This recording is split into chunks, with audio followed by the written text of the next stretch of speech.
海蒂式威廉攻心計，休學轉校黐上流啊！咁啱嘅。扮偶遇呢招雖然好老土，但勝在萬試萬靈。有報道話海蒂都用呢招先追到老公威廉嘅咋。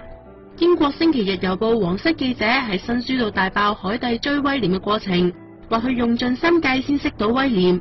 書中引述海蒂當年就讀中學嘅教職員話，佢原本俾 First Choice 嘅愛丁堡大學收咗，但知道威廉讀聖安德魯斯大學之後，寧願學威廉休學1年，再報讀同一間大學同一科。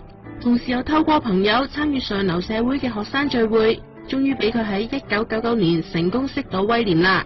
新書有講海蒂阿媽驚個女做唔成王妃，喺09年聖誕向威廉施壓，要佢保證會同海蒂訂婚，同時又俾外母家幫手湊王 B。至於海蒂妹妹皮帕，佢嘅愛情路亦都終於開花結果啦。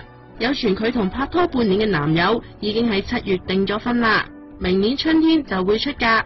外界預計皮帕會喺30歲嘅生日，即係今個星期5公佈喜訊。不過大家更期待嘅係，究竟海蒂會唔會做